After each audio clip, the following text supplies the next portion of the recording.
Okay, you guys, what is up? The King of Lightning is here today to finally do the review of the One Piece 3D2Y Ace no Shi wo Kote Luffy Nakama to no Chikai special.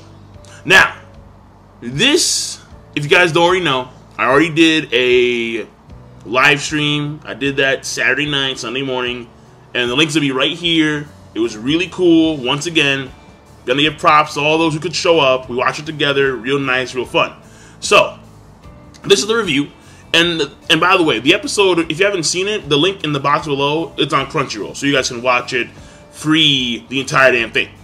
Now, and you gotta see it. If you haven't seen it, you gotta see it, man. Because Brandy World is so good. Let me start this off like this. When it comes from a standpoint of power and skill, I think he's better than Z. I'll be very honest. I think he's way better than Z. Now, granted, Z did lose to a more skilled Luffy, but the way I see it, Luffy beat him in a Nakama power-up or an ass-pull fashion. Because Luffy couldn't even keep up with him when he went 30-fold speed. 30-fold speed. This guy could do 100-fold speed, and in 30-fold speed, he was just blitzing Luffy. He was blitzing him when he was in 10-fold speed. Now, I guess the thing is that because when it came to the training of Haki, in this episode, there was more focus on Ken Bunsho Haki as opposed to all other Hakis. So, off the gate, when it came to Haki training, I really wanted to see more focus on Hao, because once you get Hao, you can train Hao. And Rayleigh didn't really do anything when it came to training Hao. How do you train one's willpower? And you get more training on the Kenbunsho Haki because it has a direct correlation with the actual movie itself, or the special itself. Because at the end of the, like the final fight between Luffy and Brandy, you can assume that Luffy was able to keep up with him, even though he was at 100-fold speed, covered in armor Haki, because of his Kenbunsho Haki that he just spent all that time honing with Rayleigh. So, for plot purposes, it made sense. But still, I would have preferred to see Luffy actually, showcase some of his Hao Shogun no Haki training. Now, also in the special, that I want to point out, when it came to Brandy and how this guy, he seemed very selfish, he seemed very narrow-minded, didn't really care about his friends, and for a good reason, because of the fact that his friends, he was betrayed by his crewmates, and then his closest crewmates, his friends, when he was down on the ground, face down, it seemed as if his friends had also betrayed him, because they left him there. So, I can understand why he had these issues, and then the entire time, he was in level 5 Ice Hell, frozen over, and he was asleep, until Luffy came in there and created all that chaos. So, in his mind, the incident is recent, and he was fairly pissed. So, but at the end of the episode, it was really cool, because he says, "I'm sorry that I lied, big bro, but you guys lied to me." So, like, it was really cool, because he had this face on, like this face of, I know what I did is wrong. I understand what I did is evil, in a sense, but I'm sorry for that. But I gotta finish his job, and that was to fire his final, that big-ass cannon on the Marines, which Mihawk was the one who cut that shit down, and I was like, whoa, Mihawk. That's one thing I do think should have been a lot more prevalent, Mihawk's position in the entire special, because all he did was one thing. It was beastly as fuck, and it was some, like, Island Plus level shit, but still, I would have preferred Mihawk actually been more relevant in the special.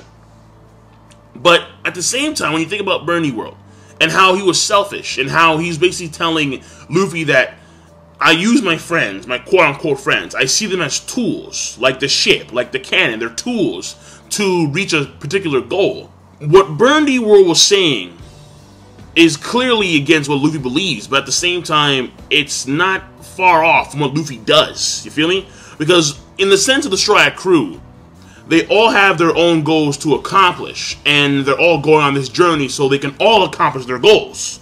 It's not like there's one individual goal. But at the same time, when you take into consideration the captain of the Straw Hat Pirates, Luffy, he, in essence, is using his friends as a means to an end, to fulfill the roles that he cannot fulfill by himself. And they can attain his goal, which is the prima goal, the One Piece itself. So, it's not far off from what Burndy World actually dictates with his crew. But in this sense, what Luffy does is far more ethical. That, to me, was very fascinating, very intriguing. The next thing I want to talk about. Boa Hancock's position was kind of awkward, because Boa Hancock, all she really was running around. I mean, she fought against a Knighting, and she wasn't that good at all, to be quite honest. Like, Sebastian and Gyro, I think his name is Gyro, or Gyram, were way more impressive than Knighting, that's for sure.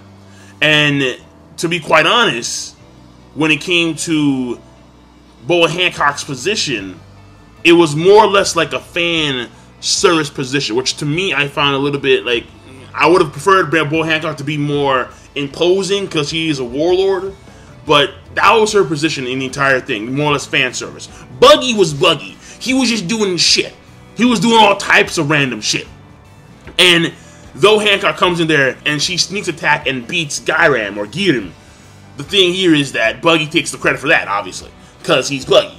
It wound up being in the perfect place at the perfect time. That's the way things happen. And Perona was random. She just followed Mihawk, and she just did some negative ghosts on Sebastian. That was it, really. So not a big deal at all. Going over to the Marine end, we didn't get to see Aokiji, which I found fascinating. Now, again, I really wanted to see like a little snippet of their fight at Punk Hazard, but apparently it was just Akainu and Kizaru. And then it was, I forgot her name, the old lady with the laundry powers. The point here is that they're talking about World and how Cypher Pole were clearly involved in this whole thing. Fascinating, very intriguing, and because we have CP0 in the anime and manga right now, and they are the pinnacle of Cypher Pole. So their history may actually have some ties into Burndy World, but we're not too sure. And what's also fascinating is that apparently at that point in time, like 30 years ago, the Warlord system never existed. So the Warlord system is a new system that was implemented maybe a few, give or take 2 decades ago. So that to me I find very fascinating. And to wrap this video up, you have the basic stuff, you have the animation, which I thought was, it was very dynamic. It was very smooth, but at the same time, it wasn't crisp. It wasn't sharp. It was like a lot of times when it came to the fighting, it was hard to follow in a lot of instances where you're wondering like what's happening here, like what's Luffy doing, like what's World doing, because it was so fast, it was so fluid. But because of that reason, it was epic. Like the way World moved with the fucking Genpo. He had the Geppo. Alright, it's not Gen, it's Gep. Alright, he's moving around with the Geppo, and he has Soda, and he's just blitzing everybody. His powers, like, he would just use them off the gate, like, more and more, and he would just increase the size of bullets. He would destroy entire battleships in one shot. It was insane. And Sebastian actually was pretty good, too. I'm not gonna lie. Though I did think Giram had the better power, Sebastian was pretty beast, not gonna lie.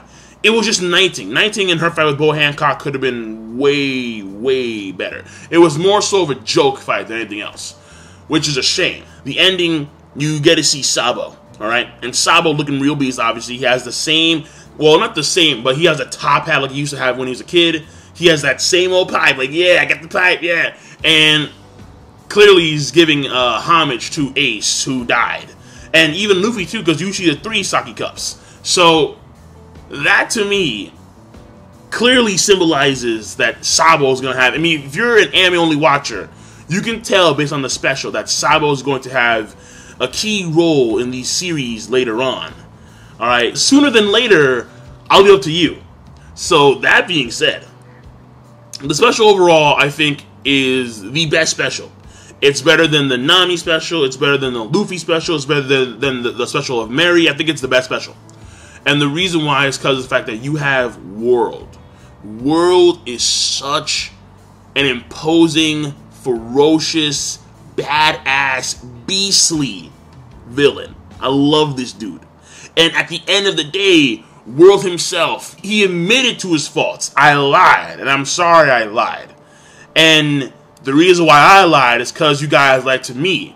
And I still have this trauma because for me, 30 years ago went in the blink of an eye because I was frozen over in level 5. So, it's like, dude, World. What the fuck, man? Like, that was pretty cool. Like, that final moment when World turns to his big bro. Like, I'm sorry. And then plus World had a very cool look to him. Like a semi-whitebeard look with like that crazy mustache. But he was just epic on every level. Alright, villains can make or break an arc. They can make or break a series. And Brandy World, he makes the special. He makes this shit so fucking good. Seriously. So, I'm done. And I love the fact that he timed his guys. You guys have 50 seconds. You guys have 2 minutes. You guys have 5 minutes. Make it happen. You're on the clock. Go. I love that, man. Like, that shit was cool. And the laugh, bruh. Like, love it, dude. Love it. All right. So, I will see you guys later. This is my review. Overall, I think it's a fantastic special. And honestly, people said that when they watched it raw, it wasn't that good. I disagree. I thought it was fantastic. I'm sorry. You can call me a fanboy if you want to. I thought it was fantastic.